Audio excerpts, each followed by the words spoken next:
Okay, so I'm making this video because it's been really hard to find anybody who did a complete video on how they installed a mini split on the back of their RV. I have a Class C 32 foot Jayco, as you can see. So just a regular Class C. I just got it lifted from U-joint, so this thing's going to be going on the beach soon. So I got a regular bumper. I'm not sure what gauge steel this is, but it's about, I don't know, what do you say, about a 16th, an 8th thick. I guess it's just standard RV bumper. A lot of them I've seen are just welded in one spot. This particular bumper, I don't know if you could see it. Let's see if you could see. It has these angle irons right there, these angle brackets that are welded to the bumper from the factory, and they are also bolted directly to the frame. So I think it already had decent load carrying capacity as it was. There's another view of it here. Those angles, it's angled on both sides and welded to the rear bumper. So I also added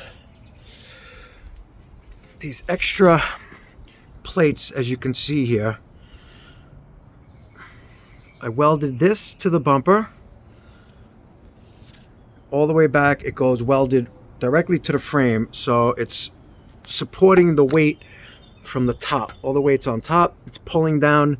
This is under tension, and I'm not sure of the actual load carrying capacity, but I mean, I definitely doubled it or tripled it.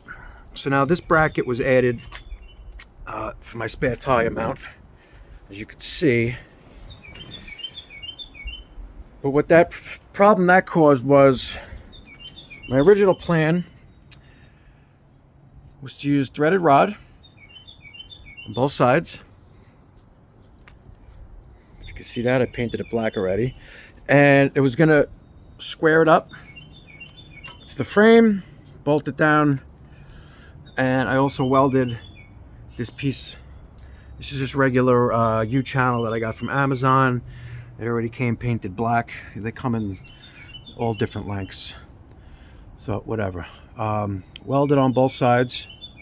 That's to keep it from going left or right, and I guess also up and down. And I have these threaded rods. But the problem on the other side, I mean, I guess that could work if you had access on both sides. On this side, this plate didn't allow the threaded rod to go down. I couldn't drill through here because my sewer pipe is in there, and that would take up too much room. So what I did was I welded 2x2, 3/16 steel to this bracket, welded this piece of U-channel here, here, and on the other side as well, if you can see it. So now as this AC is pushing down on this U-channel, it's actually pushing up on this. This is holding all the weight. This is not going anywhere. And I welded it here on both sides as well. I used these nice rubber bushings in all 4 spots. Loctited them. It's not coming off. I just stood on these brackets. This thing is, oh, I'm touching it, it's wet. Let's see, I'm gonna go back this way. This thing is not moving. I'm actually more than happy with how sturdy it actually came out.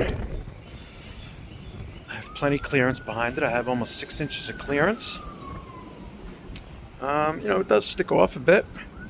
I would say it's off the back of the rig about maybe 14 inches. 15 inches total. Doesn't look ridiculous. There's a little bit of work. And I'm going to run the line set back behind here. I'm going to come down under here, and I'm going to go up through the floor into the bedroom where the air handle is mounted. So yeah, I mean, if anybody's looking for any ideas, this Blue Ridge that I got is a 9K. It's rated at 38 SEER.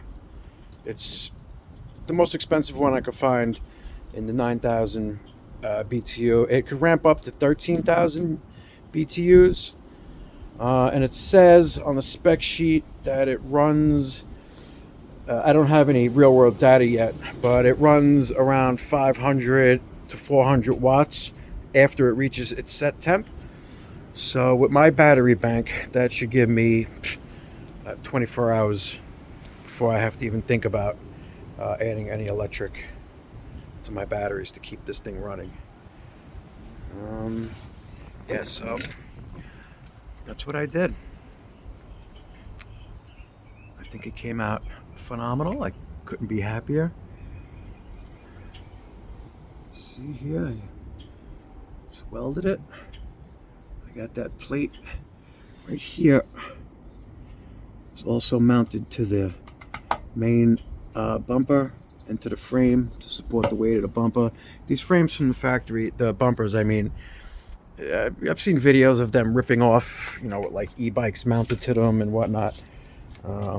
This bracket here is just mounted directly to the frame, so it's not putting any added stress onto my rear bumper. And yeah, if you have any questions, comments, love to answer them, man, because I've been searching for a video like this for so long, and I don't know if you guys showed them, but they kind of just quickly glazed over what they actually did. That was pretty simple. Took me a couple hours, but that's my let me show you what I did inside real quick.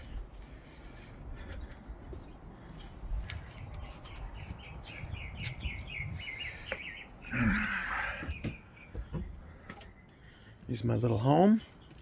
Here's my entire battery setup.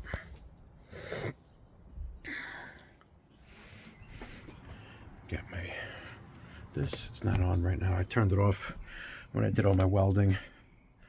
And here is where I mounted the mini split. It's a little large. My wife, she's like, could you find anything smaller? Of course, she's not happy with it, but I think it should cool this whole camper beautifully. It'll just shoot right down this. Maybe I'll put a fan up front, blowing some of the hot air back. So I mounted it to the wall. Tried to catch some of the aluminum tubing. I put 2 blocks up top because these things just sit on, they snap onto a bracket. And I guess it could bounce up and off the bracket. So I wedged 2 blocks in there, screwed them to the wall, and it can't move up or down. It's not going anywhere. And yeah, next process is to get this done. I'll run some down here. I guess I'll hide the tubing and some kind of line set, hiding whatever. I've put a couple of these in before in my house. They're not too hard. And that's that. All right, well, any questions? Leave comments below. Love to answer them. That's it. I'll give me one last shot at what I got here. I know the garage is a goddamn mess. This is what I got. My garage is crooked. That's why the rig looks crooked. And I'm also removing the ladder. I don't need it. I have an extendable ladder. This freaking ladder is stupid anyway. And yeah. Have a good day.